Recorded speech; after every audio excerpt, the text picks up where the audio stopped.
Épître de Paul aux Éphésiens, chapitre 1er. Paul, apôtre de Jésus-Christ, par la volonté de Dieu, aux saints qui sont à Éphèse et aux fidèles en Jésus-Christ, que la grâce et la paix vous soient données de la part de Dieu notre Père et du Seigneur Jésus-Christ. Béni soit Dieu, le Père de notre Seigneur Jésus-Christ, qui nous a bénis de toutes sortes de bénédictions spirituelles dans les lieux célestes en Christ. En lui, Dieu nous a élus avant la fondation du monde, pour que nous soyons saints et irrépréhensibles devant lui, nous ayant prédestinés dans son amour à être ses enfants d'adoption par Jésus-Christ, selon le bon plaisir de sa volonté, à la louange de la gloire de sa grâce qu'il nous a accordée en son bien-aimé. En lui nous avons la rédemption par son sang, la rémission des péchés selon la richesse de sa grâce, que Dieu a répandue abondamment sur nous par toute espèce de sagesse et d'intelligence, nous faisant connaître le mystère de sa volonté, selon le bienveillant dessein qu'il avait formé en lui-même, pour le mettre à exécution lorsque les temps seraient accomplis, de réunir toutes choses en Christ, celles qui sont dans les cieux et celles qui sont sur la terre. En lui nous sommes aussi devenus héritiers, ayant été prédestinés suivant la résolution de celui qui opère toutes choses d'après le conseil de sa volonté, afin que nous servions à la louange de sa gloire, nous qui d'avance avons espéré en Christ.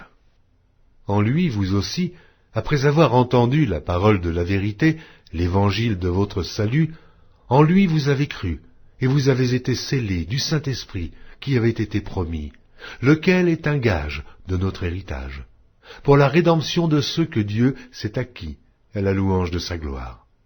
C'est pourquoi, moi aussi, ayant entendu parler de votre foi au Seigneur Jésus et de votre charité pour tous les saints, je ne cesse de rendre grâce pour vous, faisant mention de vous dans mes prières, afin que le Dieu de notre Seigneur Jésus-Christ, le Père de gloire, vous donne un esprit de sagesse et de révélation dans sa connaissance, et qu'il illumine les yeux de votre cœur, pour que vous sachiez quelle est l'espérance qui s'attache à son appel, quelle est la richesse de la gloire de son héritage qu'il réserve aux saints, et quelle est envers nous qui croyons l'infinie grandeur de sa puissance, se manifestant avec efficacité par la vertu de sa force. Il l'a déployé en Christ, en le ressuscitant des morts, et en le faisant asseoir à sa droite dans les lieux célestes, au-dessus de toute domination, de toute autorité, de toute puissance, de toute dignité, et de tout nom, qui se peut nommer non seulement dans le siècle présent, mais encore dans le siècle à venir. Il a tout mis sous ses pieds, et il l'a donné pour chef suprême à l'Église qui est son corps, la plénitude de celui qui remplit tout en tous. Épître de Paul aux Éphésiens, chapitre 2. Vous étiez morts par vos offenses et par vos péchés, dans lesquels vous marchiez autrefois, selon le train de ce monde, selon le prince de la puissance de l'air, de l'esprit qui agit maintenant dans les fils de la rébellion. Nous tous aussi, nous étions de leur nombre, et nous vivions autrefois selon les convoitises de notre chair, accomplissant les volontés de la chair et de nos pensées, et nous étions par nature des enfants de colère, comme les autres.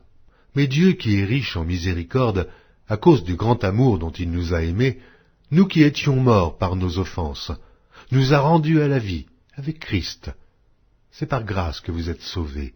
Il nous a ressuscités ensemble, et nous a fait asseoir ensemble dans les lieux célestes en Jésus-Christ, afin de montrer dans les siècles à venir l'infinie richesse de sa grâce par sa bonté envers nous en Jésus-Christ. Car c'est par la grâce que vous êtes sauvés, par le moyen de la foi, et cela ne vient pas de vous, c'est le don de Dieu.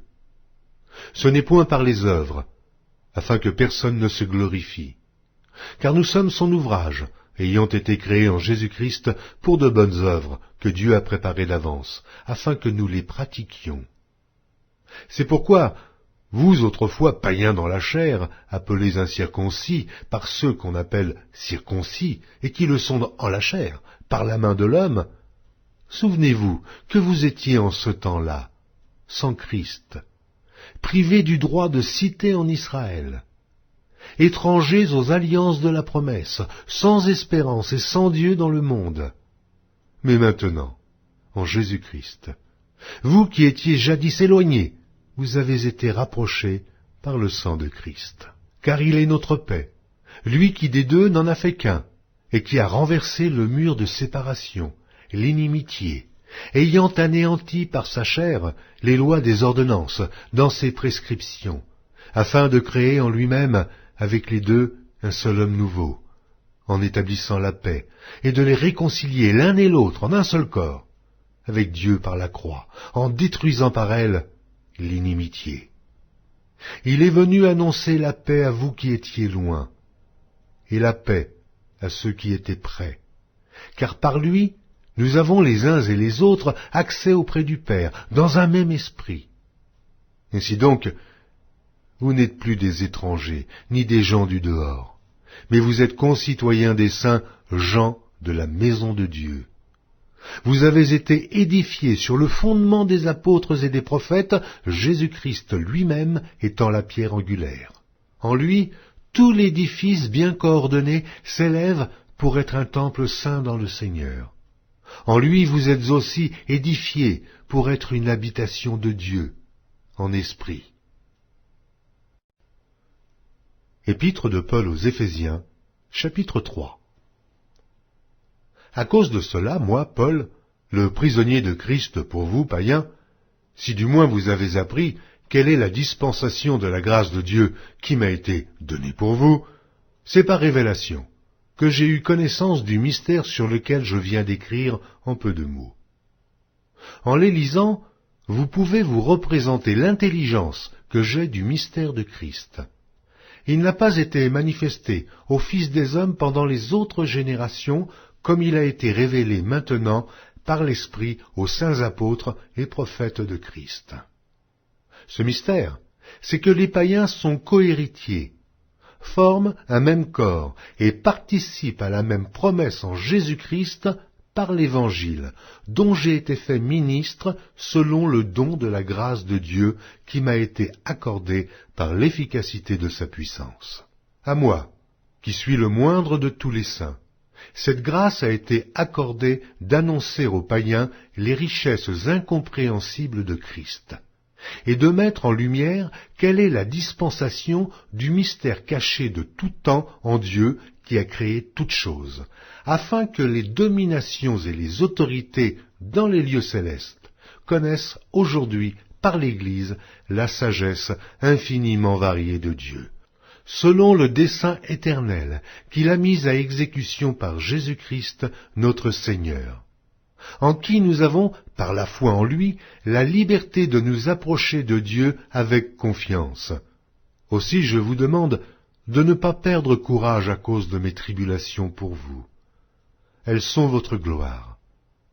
À cause de cela, je fléchis les genoux devant le Père, duquel tire son nom toute famille, dans les cieux et sur la terre, afin qu'il vous donne, selon la richesse de sa gloire, d'être puissamment fortifié par son esprit dans l'homme intérieur, en sorte que Christ habite dans votre cœur par la foi, afin qu'étant enraciné et fondé dans l'amour, vous puissiez comprendre, avec tous les saints, quelle est la largeur, la longueur, la profondeur et la hauteur, et connaître l'amour de Christ, qui surpasse toute connaissance, en sorte que vous soyez remplis jusqu'à toute la plénitude de Dieu.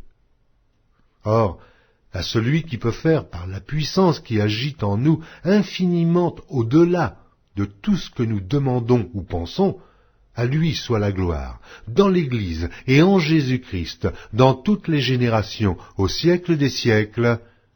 Amen. Épître de Paul aux Éphésiens, chapitre 4.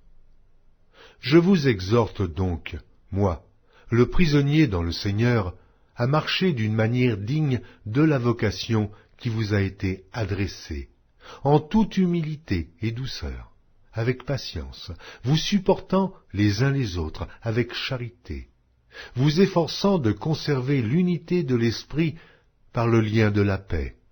Il y a un seul corps et un seul esprit, comme aussi vous avez été appelés à une seule espérance par votre vocation. Il y a un seul Seigneur, une seule foi, un seul baptême, un seul Dieu et Père de tous, qui est au-dessus de tous, et parmi tous, et en tous. Mais à chacun de nous, la grâce a été donnée selon la mesure du don de Christ. C'est pourquoi il est dit, « Étant monté en haut, il a emmené des captifs, et il a fait des dons aux hommes. » Or, que signifie « il est monté » sinon qu'il est aussi descendu dans les régions inférieures de la terre. Celui qui est descendu, c'est le même qui est monté au-dessus de tous les cieux, afin de remplir toutes choses. Et il a donné les uns comme apôtres, les autres comme prophètes, les autres comme évangélistes, les autres comme pasteurs et docteurs, pour le perfectionnement des saints en vue de l'œuvre du ministère et de l'édification du corps de Christ, jusqu'à ce que nous soyons tous parvenus à l'unité de la foi et de la connaissance du Fils de Dieu, à l'état d'homme fait, à la mesure de la stature parfaite de Christ, afin que nous ne soyons plus des enfants, flottants et emportés à tout vent de doctrine, par la tromperie des hommes, par leur ruse, dans les moyens de séduction, mais que, professant la vérité dans la charité, nous croissions à tous égards en celui qui est le chef, Christ. C'est de lui, et grâce à tous les liens de son assistance, que tout le corps, bien coordonné et formant un solide assemblage, tire son accroissement selon la force qui convient à chacune de ses parties, et s'édifie lui-même dans la charité. Voici donc ce que je dis, et ce que je déclare dans le Seigneur. C'est que vous ne devez plus marcher comme les païens, qui marchent selon la vanité de leurs pensées. Ils ont l'intelligence obscurcie. Ils sont étrangers à la vie de Dieu, à cause de l'ignorance qui est en eux, à cause de l'endurcissement de leur cœur. Ayant perdu tout sentiment, ils se sont livrés à la dissolution, pour commettre toute espèce d'impureté, jointe à la cupidité. Mais vous, ce n'est pas ainsi que vous avez appris Christ. Si du moins vous l'avez entendu, et si, conformément à la vérité qui est en Jésus, c'est en lui, que vous avez été instruits à vous dépouiller, eu égard à votre vie passée, du vieil homme qui se corrompt par les convoitises trompeuses, à être renouvelé dans l'esprit de votre intelligence, et à revêtir l'homme nouveau, créé selon Dieu, dans une justice et une sainteté que produit la vérité. C'est pourquoi renoncez aux mensonges, et que chacun de vous parle selon la vérité à son prochain, car nous sommes membres les uns des autres. Si vous vous mettez en colère, ne péchez point, que le soleil ne se couche pas sur votre colère, et ne donnez pas accès au diable. Que celui qui dérobait ne dérobe plus, mais plutôt qu'il travaille, en faisant de ses mains ce qui est bien, pour avoir de quoi donner à celui qui est dans le besoin. Qu'il ne sorte de votre bouche aucune parole mauvaise, mais, s'il y a lieu, quelques bonnes paroles, qui servent à l'édification et communiquent une grâce à ceux qui l'entendent. N'attristez pas le Saint-Esprit de Dieu, par lequel vous avez été scellés pour le jour de la rédemption. Que toute amertume, toute animosité, toute colère, toute clameur, toute calomnie, et toute espèce de méchanceté disparaissent du milieu de vous. Soyez bons les uns envers les autres, compatissants, vous pardonnant réciproquement, comme Dieu vous a pardonné en Christ. Épître de Paul aux Éphésiens, chapitre 5. Devenez donc les imitateurs de Dieu, comme des enfants bien-aimés, et marchez dans la charité, à l'exemple de Christ, qui nous a aimés, et qui s'est livré lui-même à Dieu, pour nous, comme une offrande, et un sacrifice de bonne odeur. Que l'impudicité, qu'aucune espèce d'impureté, et que la cupidité ne soient pas même nommées parmi vous, ainsi qu'il convient à des saints.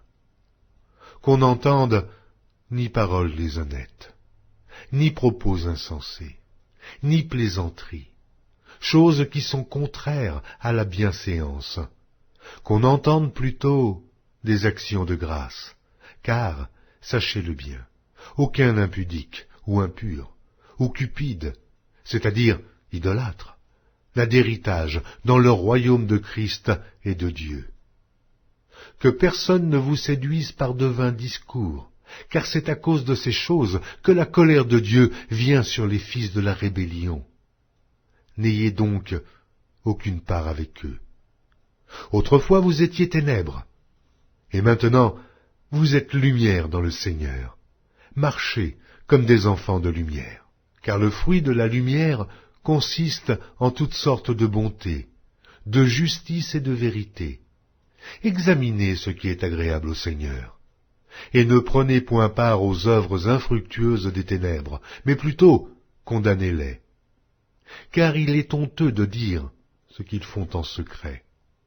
Mais tout ce qui est condamné est manifesté par la lumière, car tout ce qui est manifesté est lumière. C'est pour cela qu'il est dit, « Réveille-toi, toi qui dors. Relève-toi d'entre les morts, et Christ t'éclairera. Prenez donc garde de vous conduire avec circonspection, non comme des insensés, mais comme des sages.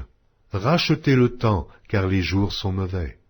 C'est pourquoi ne soyez pas inconsidérés, mais comprenez quelle est la volonté du Seigneur. Ne vous enivrez pas de vin, c'est de la débauche.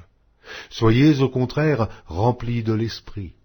Entretenez-vous par des psaumes, par des hymnes et par des cantiques spirituels, chantant et célébrant de tout votre cœur les louanges du Seigneur. Rendez continuellement grâce pour toutes choses à Dieu le Père, au nom de notre Seigneur Jésus-Christ, vous soumettant les uns aux autres dans la crainte de Christ. Femmes, soyez soumises à vos maris, comme au Seigneur, car le mari est le chef de la femme, comme Christ est le chef de l'Église, qui est son corps, et dont il est le Sauveur. Or, de même que l'Église est soumise à Christ, les femmes aussi doivent l'être à leur mari en toutes choses. Marie, aimez vos femmes, comme Christ a aimé l'Église et s'est livré lui-même pour elle, afin de la sanctifier par la parole, après l'avoir purifiée par le baptême d'eau, afin de faire paraître devant lui cette Église glorieuse, sans tache, ni ride, ni rien de semblable, mais sainte et irrépréhensible. C'est ainsi que les maris doivent aimer leurs femmes comme leur propre corps. Celui qui aime sa femme s'aime lui-même, car jamais personne n'a haï sa propre chair, mais il la nourrit et en prend soin, comme Christ le fait pour l'Église, parce que nous sommes membres de son corps. C'est pourquoi l'homme quittera son père et sa mère, et s'attachera à sa femme, et les deux deviendront une seule chair. Ce mystère est grand. Je dis cela par rapport à Christ et à l'Église. Du reste, que chacun de vous aime sa femme comme lui-même, et que la femme respecte son mari. Épître de Paul aux Éphésiens, chapitre 6. Enfants, obéissez à vos parents, selon le Seigneur, car cela est juste. Honore ton père et ta mère, c'est le premier commandement avec une promesse, afin que tu sois heureux et que tu vives longtemps sur la terre. Et vous, pères, n'irritez pas vos enfants, mais élevez-les en les corrigeant et en les instruisant selon le Seigneur. Serviteurs, obéissez à vos maîtres, selon la chair, avec crainte et tremblement, dans la simplicité de votre cœur, comme à Christ, non pas seulement sous leurs yeux, comme pour plaire aux hommes, mais comme des serviteurs de Christ, qui font de bon cœur la volonté de Dieu. Servez-les avec empressement, comme servant le Seigneur, et non des hommes, sachant que chacun, soit esclave, soit libre, recevra du Seigneur selon ce qu'il aura fait de bien. Et vous, maîtres, Agissez de même à leur égard, et abstenez-vous de menaces, sachant que leur maître et le vôtre est dans les cieux, et que devant lui, il n'y a point d'acception de personne. Au reste, fortifiez-vous dans le Seigneur, et par sa force toute puissante. Revêtez-vous de toutes les armes de Dieu, afin de pouvoir tenir ferme contre les ruses du diable. Car nous n'avons pas à lutter contre la chair et le sang, mais contre les dominations, contre les autorités, contre les princes de ce monde de ténèbres, contre les esprits méchants dans les lieux célestes. C'est pourquoi, prenez toutes les armes de Dieu, afin de pouvoir résister dans le mauvais jour, et tenir ferme après avoir tout surmonté. Tenez donc ferme, ayez à vos reins la vérité pour ceinture. Revêtez la cuirasse de la justice, mettez pour chaussure à vos pieds le zèle que donne l'évangile de paix. Prenez par-dessus tout cela le bouclier de la foi, avec lequel vous pourrez éteindre tous les traits enflammés du malin. Prenez aussi le casque du salut et l'épée de l'Esprit, qui est la parole de Dieu. Faites en tout temps par l'Esprit toutes sortes de prières et de supplications. Veillez à cela avec une entière persévérance et priez pour tous les saints. Priez pour moi, afin qu'il me soit donné, quand j'ouvre la bouche, de faire connaître hardiment et librement le mystère de l'Évangile, pour lequel je suis ambassadeur dans les chaînes, et que j'en parle avec assurance, comme je dois en parler. Afin que vous aussi, vous sachiez ce qui me concerne, ce que je fais. Tychique, le bien-aimé frère et fidèle ministre dans le Seigneur, vous informera de tout. Je l'envoie exprès vers vous, pour que vous connaissiez notre situation, et pour qu'il console vos cœurs. Que la paix et la charité, avec la foi, soient données aux frères de la part de Dieu le Père et du Seigneur Jésus-Christ. Que la grâce soit avec tous ceux qui aiment notre Seigneur Jésus-Christ, d'un amour inaltérable.